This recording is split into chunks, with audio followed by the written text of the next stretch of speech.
जब से दुनिया में पाप बढ़ने लगे हैं, हर कोई एक ही सवाल कर रहा है, आखिर ये कलयुग का अंत कब होगा और कैसे होगा। हेलो दोस्तों, आज हम जानेंगे कि कलयुग का अंत कब और कैसे होगा। गोस्वामी तुलसीदास जी श्रीमद् भागवत और रामायण के अनुसार ही रामचरित्र के उत्तरकांड में काकभूषुंडी का अपनी पूर्व जन्म कथा हरकली महिमा का वर्णन करने का उल्लेख करते हैं। कई हजार वर्ष पूर्व भागवत में सुखदेव जी ने जिस बारीकी से और विस्तार से कलयुग का वर्णन किया है, वो हमारी आंखें खोलने के लिए काफी है। आज सब तरफ उसी वर्णन के अनुसार घटनाएं घट रही हैं और आगे भी जो लिखा है वैसे ही घटेगा, ऐसा प्रतीत होता है। तो मित्रों, आइए मिलकर जानते हैं कि हमारे धर्म ग्रंथों में कलयुग का वर्णन क्या मिलता है और ये कब और कैसे समाप्त होगा। कलयुग यानी काला युग, कल एकल ऐस का युग, जिस युग में सभी के मन में असंतोष हो, सभी मानसिक रूप से दुखी हो, कलयुग है। इस युग में धर्म का सिर्फ एक ही चौथाई रह जाता है। कलयुग का प्रारंभ 3102 ईसा पूर्व में हुआ। श्रीमद् भागवत पुराण और भविष्य पुराण में कलयुग के अंत का वर्णन मिलता है। कलयुग में भगवान कल्कि का अवतार होगा, जो पापियों का संहार कर फिर से सतयुग की स्थापना करेंगे। 3102 ईसा पूर्व में 5 ग्रह मंगल, बुध, शुक्र, बृहस्पति और शनि मेष राशि पर 0 डिग्री पर हो गए थे। कलयुग तभी से प्रारंभ हुआ।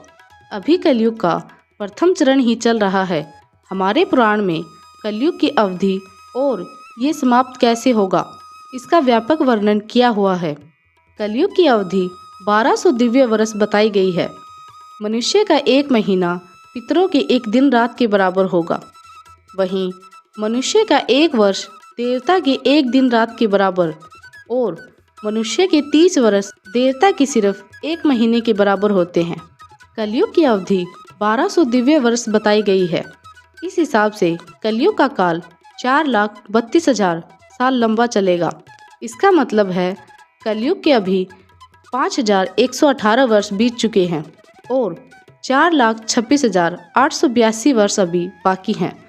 मनुष्य के 8,84,000 वर्ष की 24 वर्ष अर्थात एक द्वापर युग के बराबर होते हैं। तो वहीं त्रेता युग 3600 दिव्य वर्ष का होता है, जिसमें मनुष्य की 12,96,000 वर्ष आते हैं।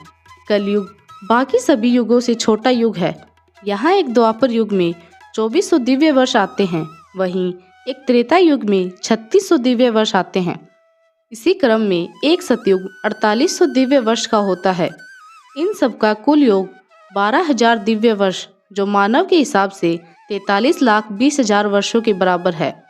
ये सब मिलकर एक महायुग बनाते हैं। कलयुग के अंत में सबसे पहले तो ये होगा कि मनुष्य की औसत आयु 20 वर्षीय रह जाएगी। 5 वर्ष की छोटी सी उम्र में स्त्रियां गर्भवती हो जाएंगी। 16 वर्षीय मनुष्य वृद्ध हो जाएंगे और 20 वर्ष की आयु में ही मृत्यु को प्राप्त हो जाएंगे। इंसान का शरीर घटकर बौना हो जाएगा। ब्रह्मा वैवर्त पुराण में बताया है कि कलयुग में एक ऐसा समय भी आएगा जब इंसान की उम्र बहुत कम रह जाएगी, युवा अवस्था समाप्त हो जाएगी।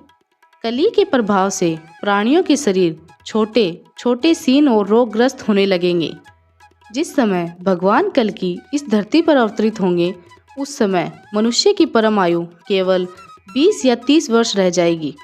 जिस समय कल्कि अवतार आएंगे, चारों वर्णों के लोग शूद्र के समान हो जाएंगे। गौ माता भी बकरियों की तरह छोटी छोटी और कम दूध देने वाली हो जाएंगी।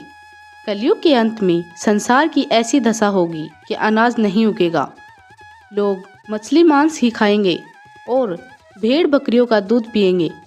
गाय तो दिखना ही बंद हो जाएंगी, होगी भी तो बकरी के समान, और वो दूध देना बंद कर देंगी।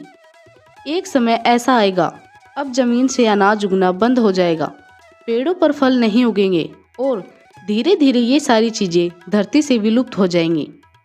कलयुग के अंत में स्त्रियां कठोर स्वभाव की और कड़वा बोलने वाली होंगी। वह पति की आज्ञा नहीं मानेंगी। जिसके पास धन होगा उसी के पास स्त्रियां रहेंगी। मनुष्यों का व्यवहार गधों जैसा केवल गृहस्थी का भार उठाने वाला रह जाएगा। लोग विषय भोग में लिप्त रहेंगे। धर्म कर्म का लोप हो जाएगा। मनुष्य जप रहित नास्तिक और चोर बन जाएगा। सब एक दूसरे को लूटने में रहेंगे। कलयुग में समाज हिंसक हो जाएगा। भीड़ में लोग आएंगे और एक मनुष्य की जान ले लेंगे। जो लोग बलवान होंगे उनका ही राज चलेगा। मानवता नष्ट हो जाएगी, रिश्ते खत्म हो जाएंगे। एक भाई अपने ही भाई का शत्रु बन जाएगा। एक हाथ दूसरे हाथ को लूटेगा। पिता पुत्र का और पुत्र पिता का वध करने से भी संकोच नहीं करेंगे। अपनी प्रशंसा के लिए लोग बड़ी बड़ी बातें बनाएंगे, किंतु समाज में उनकी निंदा ही होगी। थैंक यू दोस्तों। अगर आपको ये वीडियो पसंद आई है तो प्लीज़ मेरे वीडियो को लाइक एंड शेयर कीजिए और मेरे चैनल को सब्सक्राइब कीजिए।